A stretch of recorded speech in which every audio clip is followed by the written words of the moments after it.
नमस्ते साथीहरू, स्वागत छ हजुरहरूलाई मेरो अर्को भ्लगमा। र हामी चाहिँ यहाँ आएका छौँ नेपथ्यको लाइभ कन्सर्ट हेर्नको लागि। र मैले चाहिँ योभन्दा अगाडि नेपथ्यको कन्सर्ट कहिले पनि हेरेको छैन है। यो चाहिँ मेरो फर्स्ट एक्सपिरियन्स हो, so I am very much excited to see. अनि यो पोस्टरहरू हेर्दै गर्दाखेरि चाहिँ होइन धेरै मान्छेहरू आएको देख्दाखेरि चाहिँ आज बब्बालै रमाइलो हुन्छ भन्ने मनमा मलाई लागिरहेको छ है। हेरौँ कस्तो हुन्छ त आजको साँझ। र हामी चाहिँ एकदमै घडी हेरी बसेका छौँ। सबैजना एकदमै रमाइलो मानिराख्नु भएको छ। र हाम्रो नेपथ्य आउनको लागि मात्र 14 मिनेट बाँकी। साथीहरू घडी टुक टुक टुक टुक टुक टुक हुँदैछ, सँगसँगै हाम्रो मन पनि। वी आर सो एक्साइटेड है। ल साथीहरू, अब चाहिँ लाइभ कन्सर्ट सुरु हुन गइरहेको छ। सबैजनाले प्लिज स्किप नगरिकन यो भिडियो अन्तिमसम्म हेरिदिनु हुन हार्दिक अनुरोध गर्दछु। Please enjoy the video.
तर्फबाट हार्दिक हार्दिक स्वागत तथा अभिवादन छ।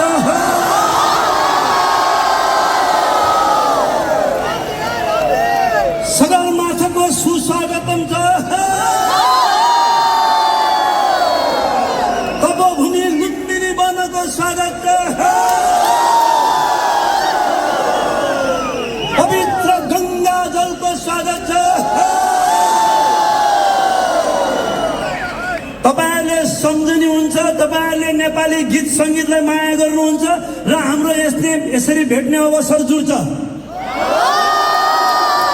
यो माया गरिदिनु भएकोमा तपाईहरुलाई धेरै धेरै धन्यवाद र आजको साँझमा यसैलाई हामीलाई झम्का भेट गराइदिनु हुने आयोजक मित्रहरूलाई धेरै धेरै धन्यवाद छ। तपाईहरुले सम्झिनु भयो, हामीले आउन पायौं। गीत सुनिदिनुहुन्छ र हामीले गाउन पाउँछौँ। दर्शकवृन्द, भन्नु 35 वर्ष अगाडि नेपथ्य सुरु भएको थियो काठमाडौँबाट। नेपाली गीत सङ्गीत र तपाईँहरूले माया गरिदिनु भएको छ र हामीले गीत गाउँदै आउनु पाएको छौँ। नेपथ्यको पहिलो गीत सुनाउँ।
घर त हाम्रो सगरमाथाको देश हो,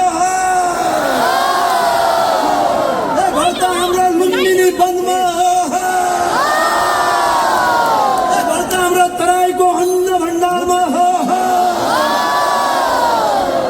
दर्शकवृन्द, अवसरको खोजीमा, रोजगारको खोजीमा, शिक्षाको खोजीमा, सिपको खोजीमा तपाईँ हामीहरू कहाँ कहाँ मात्र पुगेनौँ। कहिले मल्याएको जङ्गल पुग्यौँ, कहिले इराक पुग्यौँ, कहिले अफगानिस्तान पुग्यौँ, कहिले जापान पुग्यौँ, युरोप अमेरिका हुँदा हुँदा अहिले हिलारीको देश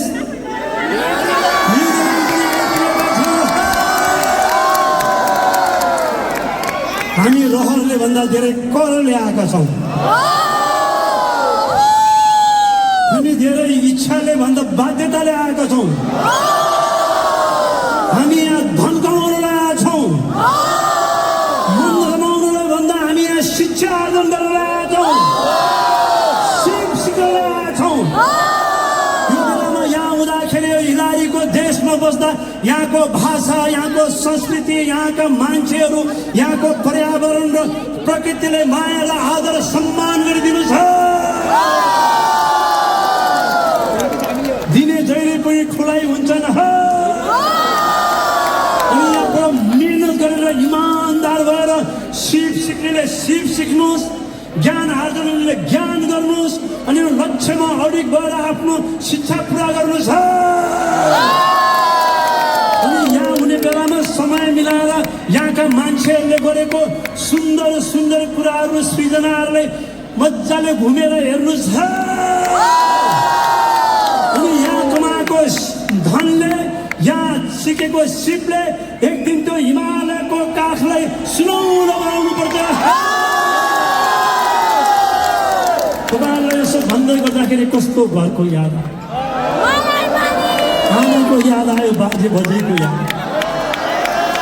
यदि तपाईँहरू यहाँ आउने शिक्षामा कागज पत्र नमिलेर जान पाउनु भएको छैन नेपाल भन्यो भने बेलामा मिलाएर गइहाल्नुहोस्।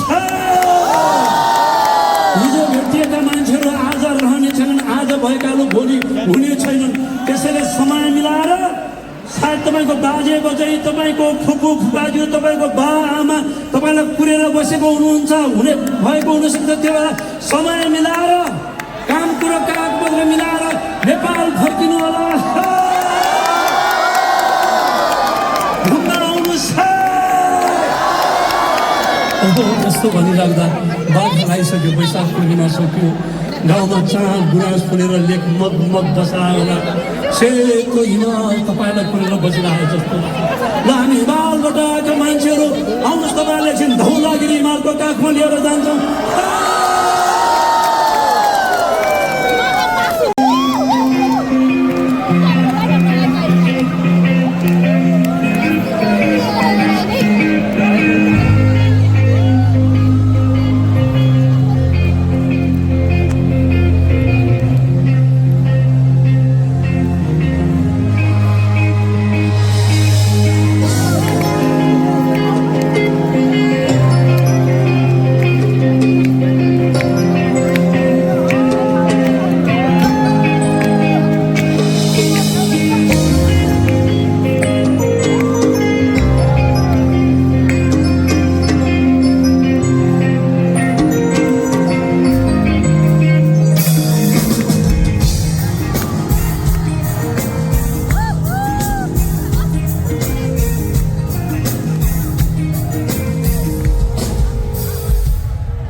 सौभाग्य पायौँ।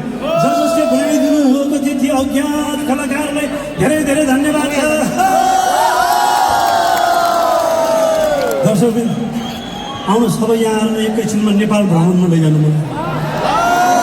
अहिलेसम्म हामी नेपालमै जस्तो लागिरहेको छ यहाँ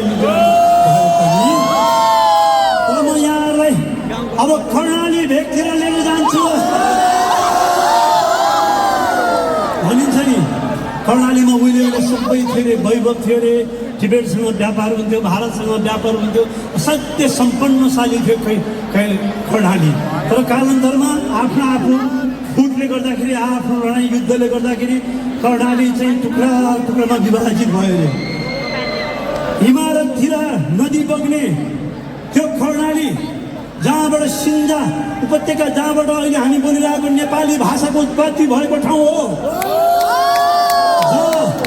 रारा तालमा छायानाथ हिमालले पौडी खेल्ने गर्छ त्यो ठाउँ साह्रै विकट छ र फेरि साह्रै सुन्दर छ हिजोआज त्यो ठाउँमा जानको लागि मोटर बाटो बनेको छ हामी उहिले हिँडेर गएको थियौँ र यहाँलाई मैले अनुरोध गरेँ नेपालको अरू धेरै ठाउँमा चाहिँ पर्यटकहरू जाने गर्छन् तपाईँहरू पनि सद्भावदूत हुनुहुन्छ यहाँ न्युजिल्यान्डमा आफूले काम गर्ने ठाउँमा आफ्ना साथीहरूलाई आफ्ना मित्रहरूलाई अनुरोध गरेर कर्णाली घुम्न जानुहोस् नेपाल घुम्न जानुहोस् भनेर सद्भावदूत भइदिनुहोस् पत्र पत्रिकामा लेखेको टिभीमा हेरेर मात्र हुँदैन एक आपसमा समन्वय गरेर मुखले भनेको सँगसँगै भनेको अनुरोध गरेको जति राम्रो केही पनि हुँदैन सबैजना मिलेर कर्णाली भ्रमण गरौँ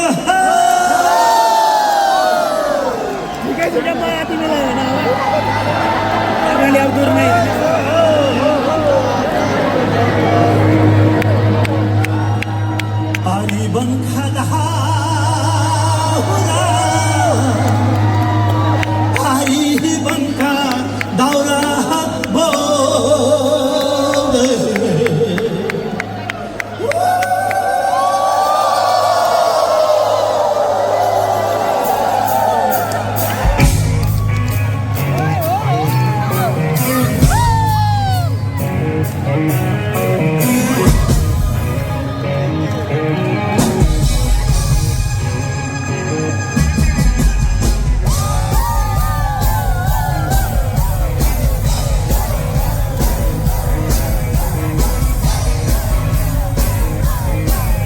त्यसपछि 46 सालमा 1990 सालमा प्रजातन्त्र आयो त्यसपछि प्रजातन्त्रका त्यो बेलाका राजनीतिक पार्टीहरूले पनि आफ्नो पार्टी र आफ्नो कार्यकर्ता मात्र बनायो त्यसपछि माओवादीले त्यसपछि लडाइँ सुरु गरे सशस्त्र आन्दोलन उहाँहरूले त लडाइँ सुरु गर्नुभयो 10 वर्ष फेरि हामीले बिजो भोग्यौँ त्यो बेलामा फेरि यो गीत गाउनु पर्यो त्यसपछि 63 सालको मुभमेन्ट भयो 63 सालको मुभमेन्टमा फेरि के भयो नेपाल गणतन्त्र भयो पहिला निर्दलीय पञ्चायती व्यवस्था त्यसपछि प्रजातन्त्र त्यसपछि गणतन्त्र भयो गणतन्त्रपछि पनि के गरे भन्दा राजनीतिज्ञहरूले आफ्नो पार्टी मात्र बनाएर आफू मात्र बनेर आफ्नो कार्यकर्ता मात्र बनाए त्यसपछि अहिले आएर 82 सालमा जेएनजी आन्दोलन भयो र अहिले बहुमतको सरकार छ यो सरकारले अनुरोध गर्यो कि तपाईहरुले कदापि त्यो गल्ती नगर्नु होला हामीले आफ्नो ठाउँबाट उहाँलाई खबरदारी गरौँ जुन इतिहासको कालखण्डमा अरू राजनीतिज्ञहरूले गल्ती गरेथे त्यो गल्ती अब नगराउनु होला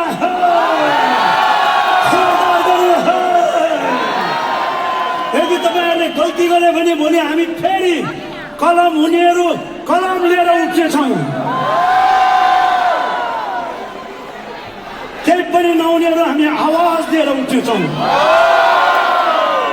केही पनि नहुनेहरू हामी मजदुरहरू एकता भएर हामी औजार लिएर उठ्नेछौँ तपाईँको कलम सधैँ प्रजातन्त्रको लागि होस् तपाईको आवाज सधैँ स्वतन्त्रताको लागि होस् तपाईको विचार सधैँ मानव कल्याणको लागि उठोस् मेरो साथीहरूको परिचय गराउँछ आज मेरो गाउँमा हुनुहुन्छ मेरो साथी ध्रुव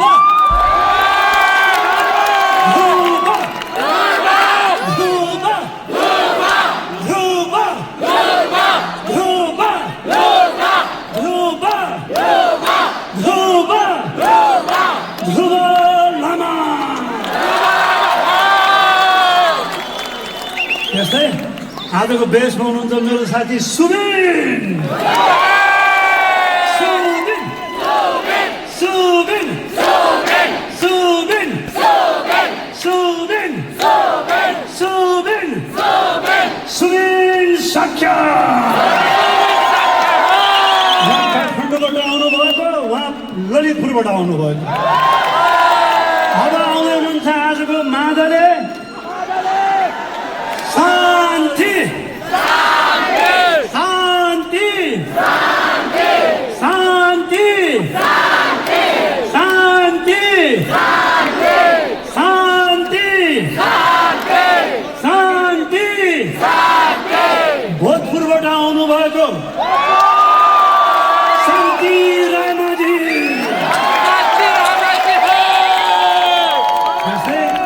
आजको किबोर्डमा हुनुहुन्छ सिन्थेसाइजर मेरो साथी भाइ दिनेश दिनेश दिनेश दिनेश दिनेश दिनेश सुदूरपश्चिमको बजाङबाट आउनुभएको दिनेश दिनेश राज रेग्मी त्यस्तै आजको गिटारिस्ट हुनुहुन्छ मेरो भाइ निरज निरज निरज निरज निरज निरज निरज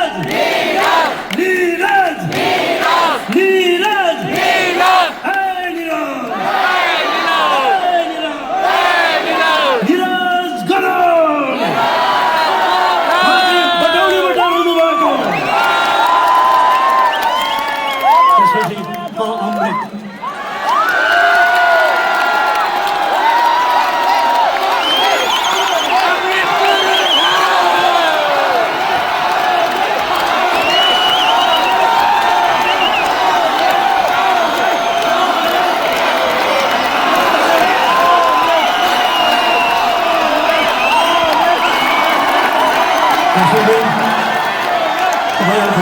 तपाईँहरूको श्रद्धा तपाईँहरूको सद्भावले गर्दै नै म विगत 35 वर्षदेखि नेपथ्यलाई सम्हाल्दै आइरहेको छु तपाईँहरूको यो अगाध मायाको लागि असीम मायाको लागि धेरै धेरै धन्यवाद तपाईँहरूको मायाले गर्दाखेरि नै यो ऊर्जा आउँछ फेरि गीत गाइरहेको नसके पनि अर्को एक वर्ष गाउँ जस्तो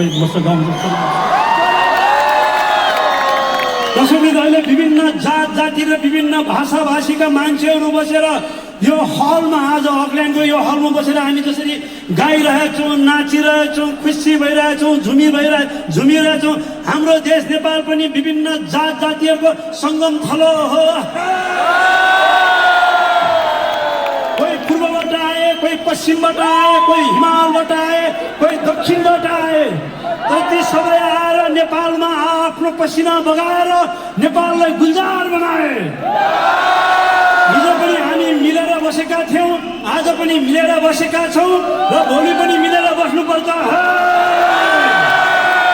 बेला बेलामा हामीलाई छुटाउने हामीलाई बिगार्ने दुस्साहसहरू गर्छन् त्यस्ताहरूलाई आफ्नो ठाउँबाट आफ्नो घरबाट टोलबाट खबरदार गर्नु हामी हिजो पनि एक थियौँ आज पनि छौँ र भोलि पनि रहनेछौँ सबैभन्दा पहिला हामी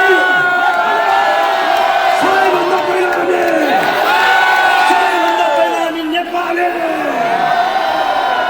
आउनु सबै एउटा नेपाली शुद्ध झ्याउरे गीत सुनौ दिनु छ अबसम्म भएका सपनाहरूलाई चाहिँ मर्न नदिनु छ यसो भनिराख्दाखेरि म जहिले पनि यो हामी प्रदेश जाने बेलामा हिजो धेरै नेपालीहरू प्रदेशमा विदेशमा हुनुहुन्छ अनि कार्यक्रममा बोलाउनुहुन्छ जाँदाखेरि अर्को जेनेरेसनको बाबु नानीहरू भेट हुन्छ यसपालि पनि 2-3 जना भेट भएको थियो अनि नाम सोध्यो नाम भन्छ अनि अरू कुरा सोध्यो नेपालीमा बोल्दैन खालि किस्सा हाँस्छ छोरा मान्छेलाई भेट्यो छोरा मान्छे हाँस्छ छोरी मान्छे भेट्यो छोरी मान्छे हाँस्छ बच्चाहरू केटाकेटी अनि नेपाली जान्दैन भनेर सोध्यो भने जान्छ भन्छ अनि के भन्दा नाम मात्र भन्छ अरू केही पनि भन्न जान्दैन अनि बाबाआमाले तुरुन्तै छोपिहाल्छ होइन बुझ्न त बुझ्छ तर उसले बोल्न अलिक गाह्रो हुन्छ मैले यहाँहरूलाई अनुरोध गरेँ बच्चाहरूले एकैपटक 4-5वटा भाषाहरू सजिलै सिक्न सक्छन्। त्यही भएर सकिन्छ भने आफ्नो मातृभाषा पनि सिकाउने, होइन भने नेपालसँग कनेक्सन गर्नलाई आफ्नो बच्चाहरूलाई नेपाली भाषा सिकाइदिनु होला। तपाईँलाई के थाहा छ, हिजो बर्मामा घटेको घटना कसैले पनि बिर्सिनु हुँदैन। हिजो मेघालयमा कसरी नेपालीहरू धप्पिएको थियो त्यो बिर्सिनु हुँदैन। हिजो भुटानबाट नेपालीहरूलाई कसरी खेदिएको थियो त्यो बिर्सिनु हुँदैन। संसारमा भोलि कदम कदाचित केही उथुल पुथुल भइहाल्यो भने जानुपर्ने त्यही हिमालयको काखमा हो, त्यही पुर्खाले पसिना बगाएको ठाउँमा हो, त्यही पुर्खाले जङ्गाल गरेको ठाउँमा हो। त्यही भएर आफ्नो बच्चाहरूलाई नेपाली भाषा सिकाइदिनु होला।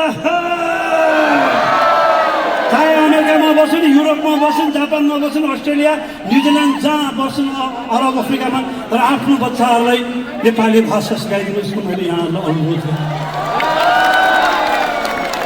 र हाम्रो एकता भनेको, हाम्रो बल भनेको हाम्रो नेपाली भाषा हो। यो भाषालाई जोगाएर राखिदिनु होला। अब अर्को गीत सुन्नु फेरि त्यस्तै नेपाली, शुद्ध नेपाली गीत सुन्नु है त।